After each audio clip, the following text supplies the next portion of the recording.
Hello, everyone. This is Henry Silverman. We'll give it another minute for other people to join. Welcome to Ethics Rounds for this Friday. A few ground rules. One, as most of you know, I invite audience participation, either turning on your mic or in the chat box. However, if you're having external conversations in the room that doesn't pertain to the presentation, I request that you mute yourself during those times. So that's the only main ground rule that we have. So these ethics rounds are brought to you by the Ethical Advisory Committee and 24/7, and you could contact us by calling my cell phone number or Tiger Connect, UMMC Consults, or myself, Henry Silverman. This activity is CME accredited, and to obtain credit, you register at this link here, and the CME code for this week is 22124. The objectives of this ethics rounds is, upon completion of this activity, participants should be able to discuss ethical dilemmas and explain how to use an ethical framework for solving ethical dilemmas. Before I continue, I would like to mention that I would like to dedicate this ethics round to a colleague of mine, a colleague of a lot of people, Mark Cowan, who unfortunately passed away this Monday after suffering several weeks of his illness. And he has been a trusted colleague and friend, and he'd be surely missed. So I just want to dedicate these rounds to him. Okay, well, let's get into the cases. And the first case is, was CPR appropriate? So the patient is a 69-year-old male admitted with a UTI. He was transferred to surgery for sigmoidectomy to remove his colovesicular fistula, and he had started his colon preparation.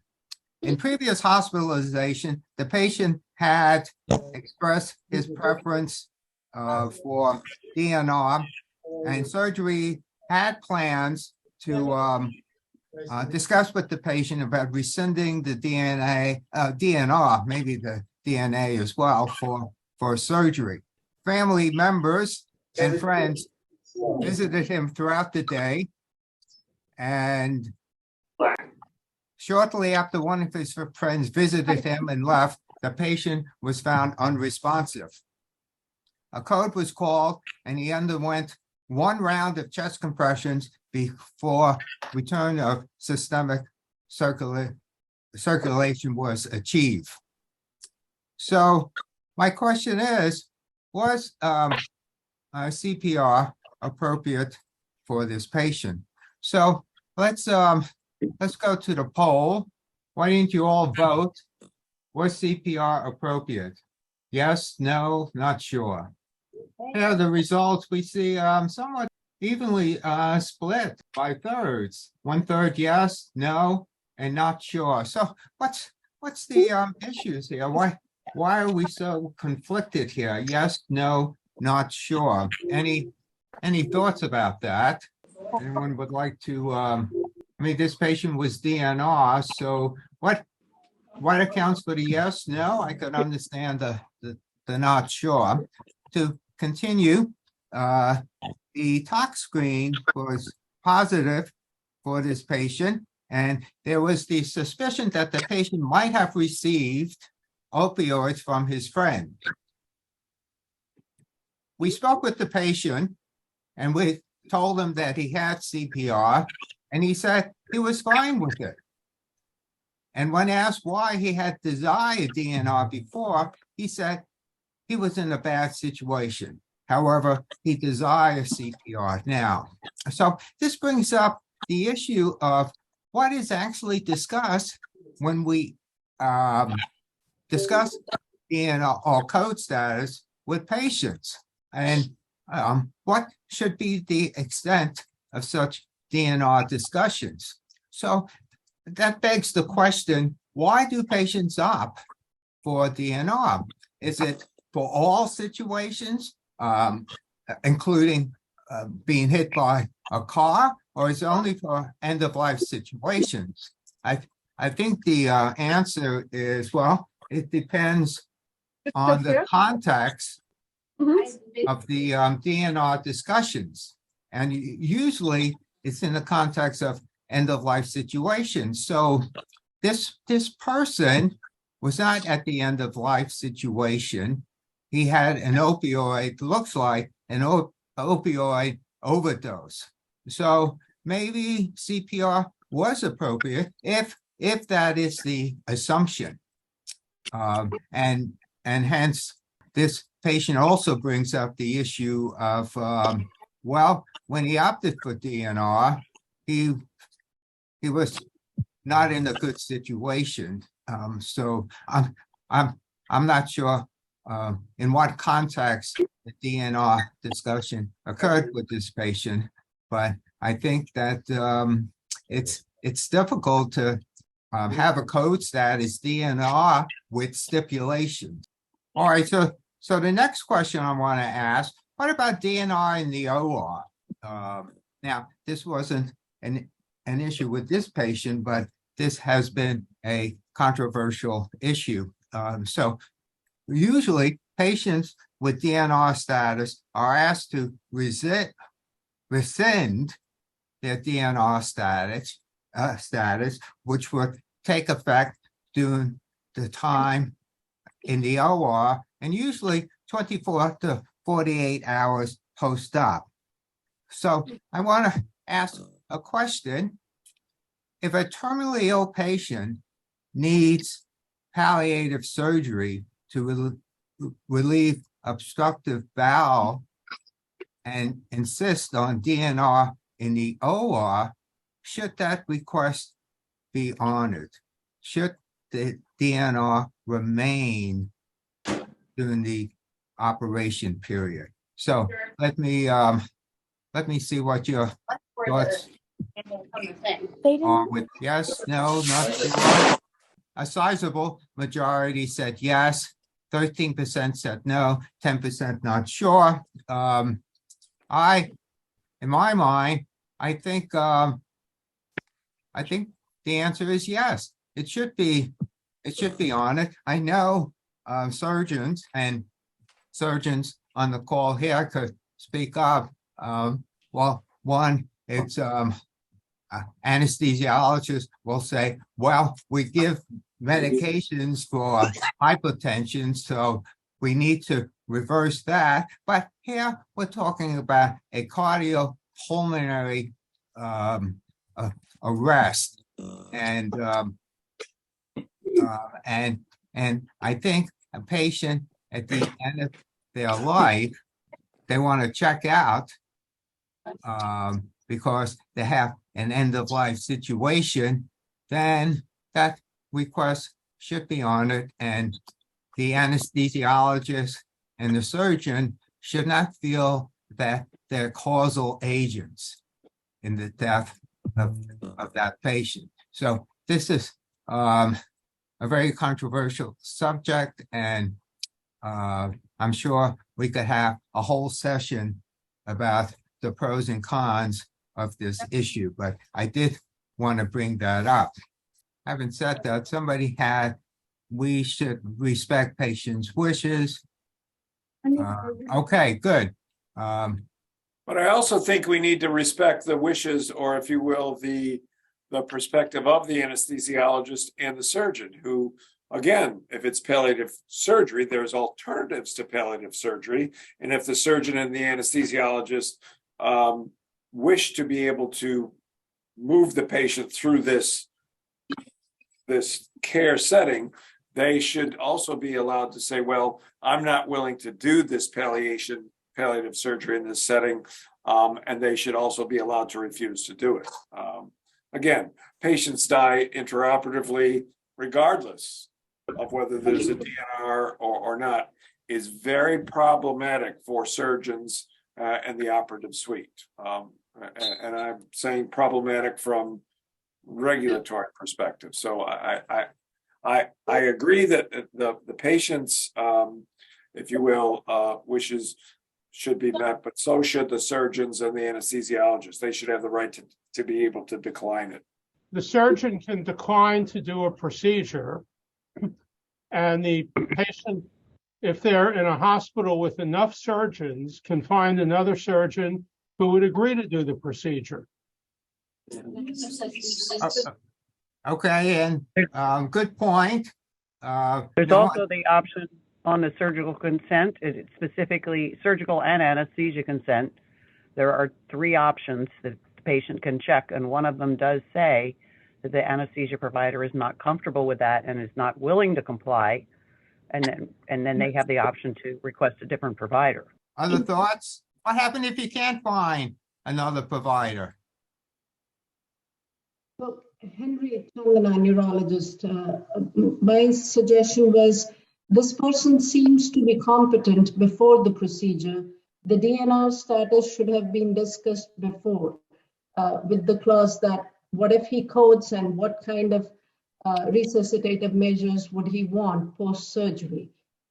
So unless the patient can't speak or can't comprehend, cognitive abilities are compromised, this discussion should have happened with the anesthesiologist and the patient prior to the procedure.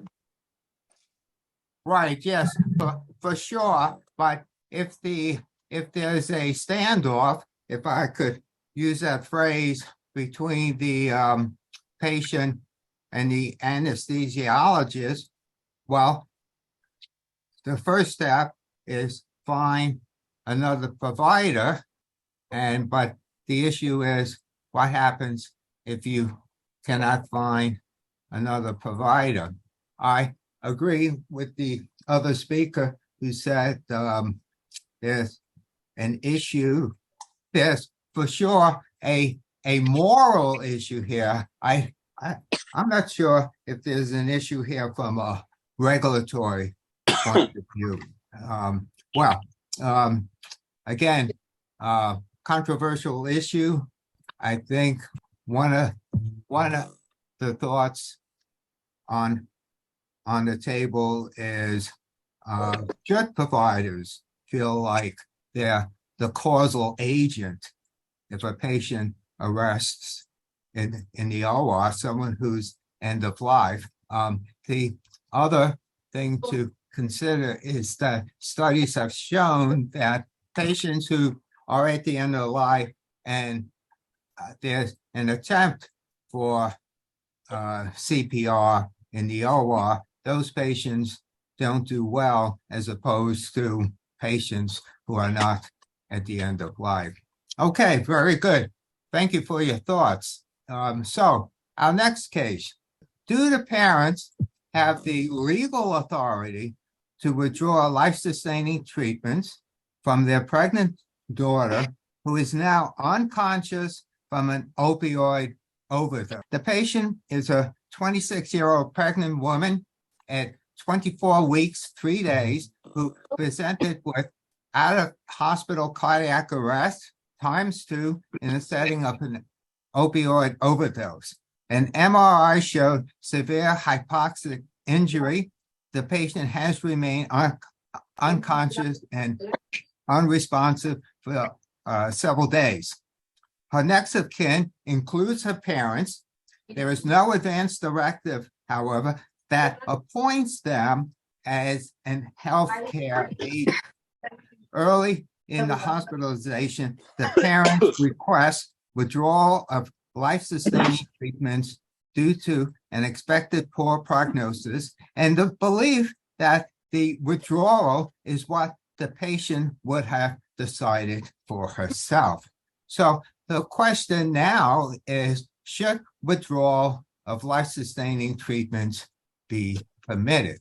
So let me go to the poll here.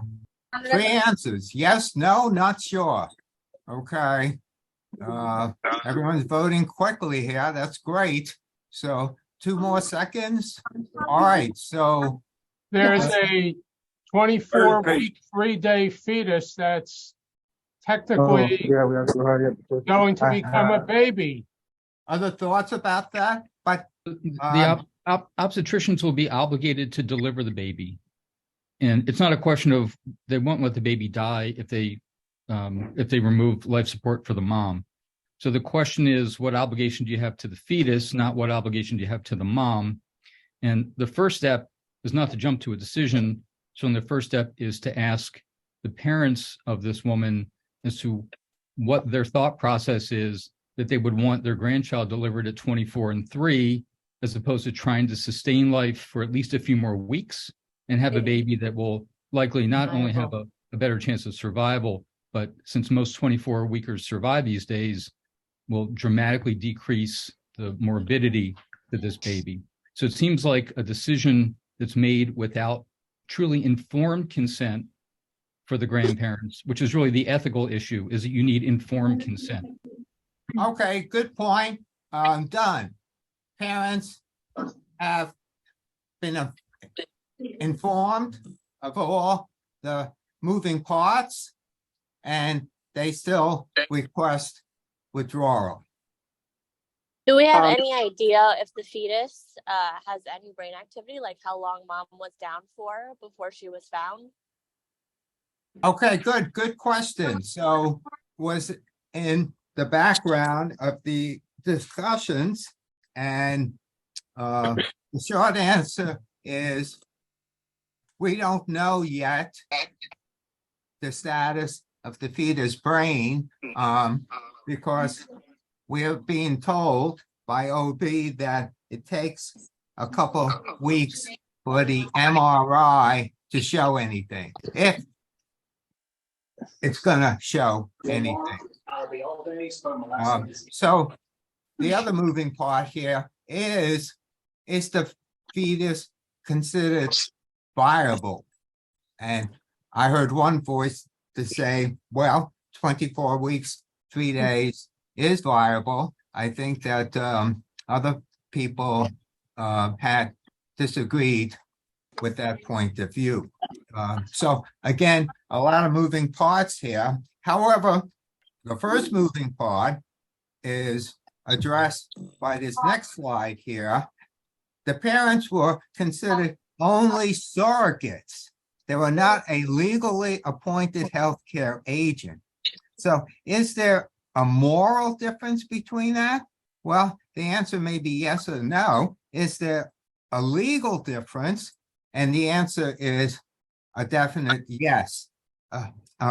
According to Maryland law, a surrogate who is not a healthcare agent may consent to withdrawal or withholding of life-sustaining procedures only if the patient has a terminal condition, an end-stage condition, or is in a persistent vegetative state. An end-stage condition is considered a progressive illness marked by complete physical dependency, and this definition was put in the law to include patients with advanced Alzheimer's disease. So the patient was not in either of these medical conditions, and hence the surrogate did not have decision-making authority for their daughter.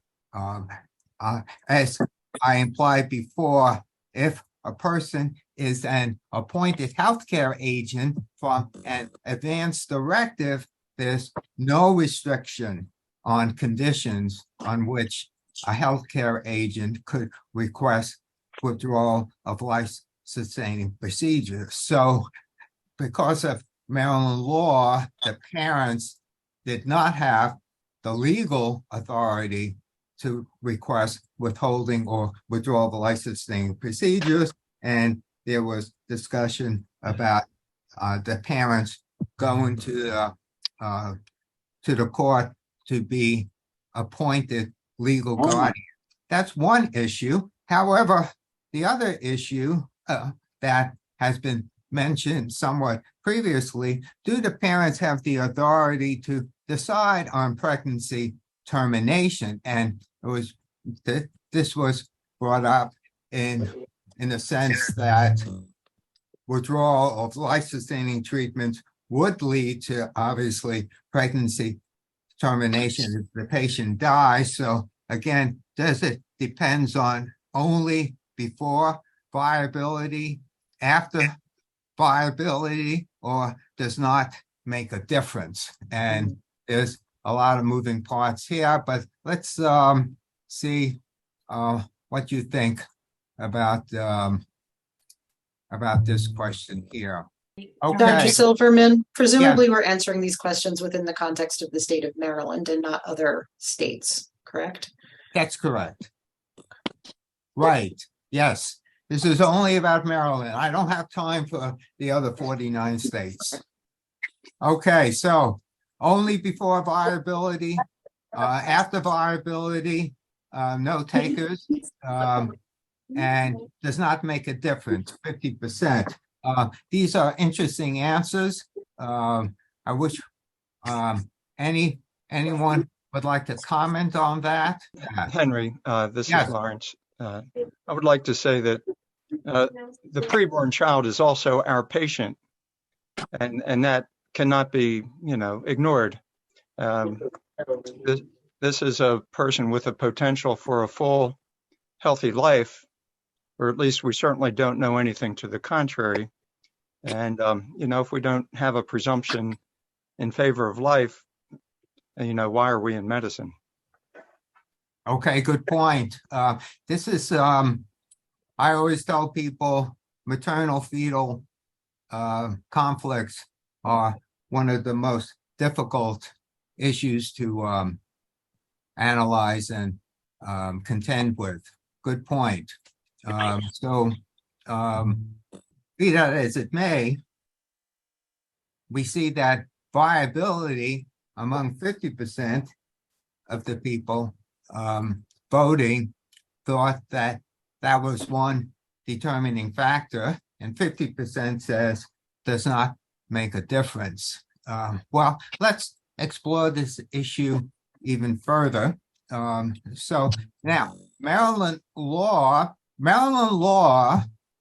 says the state may not interfere with the decision of a woman to terminate a pregnancy if the fetus is before viability, and Maryland law does not define what viability is, or if at any time during the woman's pregnancy, if the termination procedure is necessary to protect the life or health of the woman, or if the fetus is affected by a genetic defect or serious deformity or abnormality. Well, I might say this is open to interpretation. So late stage termination is permissible in the state of Maryland if one of these two conditions holds. So does this clarify anything? No. Present patient? No. Okay. Other thoughts? I'm concerned about this parents' decision-making process, because I don't know about legally, but ethically, so you need to follow principle of substituted judgment. But I'm concerned that a substituted judgment or presumed patient's wish may be affected by her mental illness that keep using the opioid while she's pregnant. So even though she would have wished to die, that needs to be interpreted in the background of severe mental illness. And then, so if you cannot use substitute judgment, and then you need to follow the best interest, and then what will be the best interest in this situation? And I don't know. So I'm concerned of this process of surrogate decision making. Good point about substituted judgment. And the parents said they knew what what their daughter would have decided. It's always a running battle to know how accurate substituted judgment is. And that's one point. The other thing is that an undercurrent was that people were assuming that the fetus might have suffered hypoxic injury as brought up by a previous participant here. And again, we had no evidence, but if the fetus had a serious deformity or abnormality like hypoxic brain injury, that might then be permissible. What do you think? Would that then be permissible? So this is Michelle Chudow. I'm one of the pediatricians here at Mount Washington, where we very routinely take care of ex-preemie babies. And what I'll tell you is I'm taking care of two 24-weekers right now that are 6 months and 8 months old. And there's no way to predict based on fetal circumstances or in utero, like in utero infarcts or anything like that, really what the neurologic and cognitive outcome of one of these babies is going to be. I've taken care of 24-weekers with identical in utero infarcts, and they have very, very different outcomes. So I don't think that we can really use that as a basis for judgment here. We're not talking about a known, trisomy that's incompatible with life. So I just wanted to lay that out there. 24 weeks is definitely viable. Henry, one thing is that abortion is legal in Maryland, and the woman was not in a coma and became pregnant against her will. So she had the choice to terminate the pregnancy. So the fact that she's 24 weeks pregnant means that she wanted the pregnancy. So the assumption is that she wanted the pregnancy, because otherwise she would have had an abortion earlier. That's a good point, that a woman did not seek an abortion previously. However, what would the patient think about the prospect of the possibility that the fetus now has cerebral hypoxia? Now, I appreciate the previous point about the prognostic ability of a fetal MRI in that case. But again, on one hand, I agree the patient did not seek an abortion. However, all things changed now. She's herself hypoxic and can't raise the child, most likely. So some circumstances have changed. Well, let's move on. There's more Maryland law to contend with. So, we already answered this question here. Again, 50% said does not make a difference. Maybe so. So, the best that we could say is that the law is not clear on the issue. Oh, one thing I wanted to point out, we're talking about may not interfere with the decision of a woman, of the pregnant woman herself.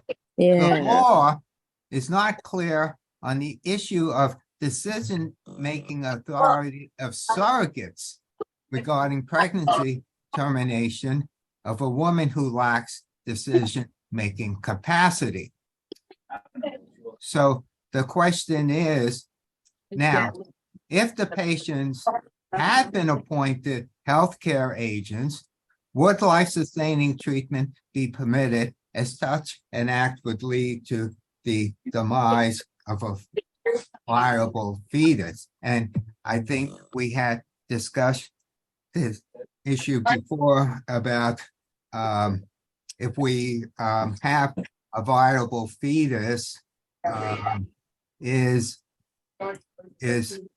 should LSD be permitted, or if we have a fetus with a serious deformity or abnormality, should it then be allowed as well? So a lot of moving parts. However, we have another aspect of Maryland law, of criminal law, and they mention about prosecution may be instituted for the murder or manslaughter of a viable fetus if the person had intended to cause the death or intended to cause serious physical injury or wantonly or recklessly disregarded the likelihood that the person's action would cause the death of a serious or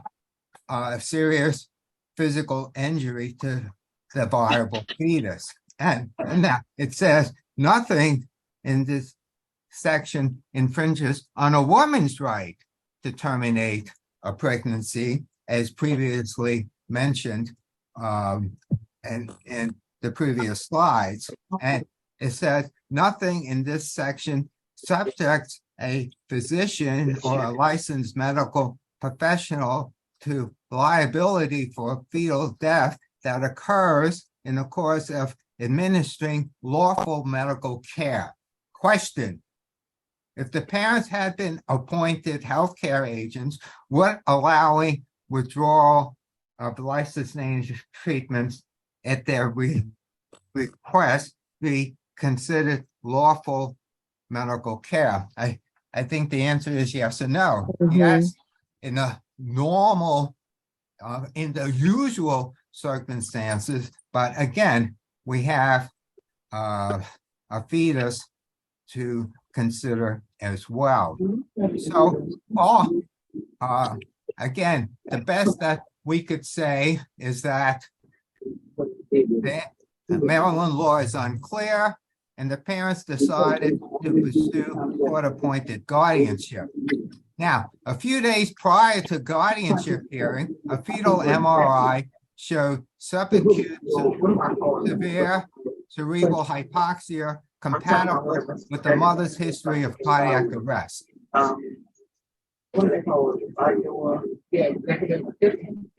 Do we know who's talking? I'm asking like, what's going on, right? Everybody's on it. You put only the EAs on it? Yeah, just. Could people mute themselves? Oh, no. I'm sorry for all these interruptions here. Manglapudi, can you please mute yourself? No, sorry, Samuel Nehan. And Katie, please mute I'm yourself. not having the ability to mute participants here. Okay, let me continue. The medical opinion was that the fetal MRI demonstrates is affected by a serious deformity or abnormality. And the thought was that this fetal MRI is congruent with MD law regarding termination. So the question is, if the parents are granted guardianship, should the judge grant the parents permission to withdraw life-sustaining treatments, considering that such an act would lead to demise of the fetus? Well, instead of going to the poll, I think, well, the outcome was that the court appointed the parents as guardians and granted them the authority to withdraw life-sustaining treatments. The court acknowledged that in doing so, this decision would have adverse ramifications upon the fetus. However, the judge stated that patient's parents were in the best position to make that decision and fulfill their daughter's wishes. The judge was also swayed by the abnormal fetal MRI. In other words, the parents have the ability to withdraw life-sustaining treatment, even if it results in the death of a viable fetus. And it seems that he was swayed by the abnormal fetal MRI. I don't know who is So so great. my question is, what if the fetus was not affected Yeah, but in my by a meeting, serious I abnormality? Yeah. Should those who- withdrawal be allowed He said there is if the fetus did not have any abnormality on the fetal No, MRI? not me. Well, This from university, they have to do. one thing I want to bring up is Just trying to of mute everybody, intention each and is everybody. mentioned It's not clicking. in the criminal law. And I did, um, and even chat. It's not, he's talking. Would be I don't to the person who posted it. know. So I want to bring up this issue about intention, the doctrine of double effect, whereby when an act has two effects, a bad and good effect, performing the act to achieve the good effect is ethically permissible if the bad effect was not I see intended. several people. And that's put in the chat too. also Somebody contained said, in the "Well, Maryland he cannot Code of never Criminal remember." Law when they said manslaughter or murder could only be instituted only if the person had So the speaker intended also, because to he's the cause co-host. the death of the viable fetus. Yeah, but the So, Yeah. one could use, when Yeah. we have these maternal It's a fetal nice talk. conflicts, I'm good. one could bring up the issue of intention. Now, when this case went to court, I was somewhat disappointed that the judge did not I turn mention off. anything about intention, because what if Agreed. the fetus was not Okay, affected by a Doctor serious said, abnormality? Should withdrawal of LST be allowed? And the judge did not refer to the criminal law, maybe because he didn't have to, because of the serious abnormality, but it would have been good to see what was the legal perspective on this issue of intention. And if intention does play a role in these cases, then the answer might be yes. So we could keep on talking about this case for another 2 hours, but it does bring up a lot of different aspects of this particular maternal fetal conflict. Okay, let me end by an easy case here. Does the patient have capacity to decline bronchoscopy? 43-year-old female with advanced HIV/AIDS, admitted for altered mental status, found to have a left frontal brain mass. MRI showed a ring-enhancing lesion consistent with primary CNS lymphoma. She was started on chemotherapy with low-dose radiation therapy. During the past week, the patient began spiking fevers, blah, blah, blah. She was restarted on antibiotics. CT of the chest showed peripheral ground glass opacity, which was new compared to her prior CT. ID recommends bronchoscopy to further identify the source of the infection. When the physician explained the need for a bronchoscopy to the patient said, "Not today." The patient has a friend who is serving as her surrogate, as requested by the patient, but the patient requests that this surrogate not be told of a HIV diagnosis. Now, the patient had refused medication and procedures previously, and psych had deemed the patient to lack capacity to refuse interventions, including this bronchoscopy. So my question is, if the patient is determined not to have decision-making capacity, can the friend provide consent for the patient to undergo bronchoscopy? And does she need to know the HIV diagnosis?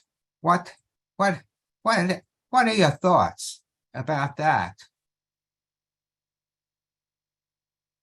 Does the surrogate need to know the HIV diagnosis to provide consent for the patient to undergo bronchoscopy? No, Any thoughts? no. What's If that? it would impact the risks or benefits of the treatment and those need to be weighed by the surrogate decision maker, then yes. I'm sorry, say that again. If the HIV diagnosis would impact the decision maker's analysis of risks and benefits of the procedure and alternatives, those are the things they need to consider in order to make the surrogate decision. And then, so they would need to know that if that needed to be considered. Right, good point. So what do you think? Does the surrogate is there a need to know of the HIV diagnosis to provide consent for a bronchoscopy? Is there a need to know? There may be a need to know if they refuse. So if they consent, they may not need to know. So we could do it that way. Well, I'm not sure why the surrogate would refuse. In regards to your last point, the patient is being treated for lymphoma, and regardless of the HIV diagnosis, so I'm thinking that the surrogate may not have, as you said, a need to know of the HIV diagnosis. But let's see what happens further along. So the friend provides consent, but the patient continues to refuse. Now, the other question is, should the patient be sedated and undergo bronchoscopy? So the surrogate provides consent, the patient continues to refuse. Should we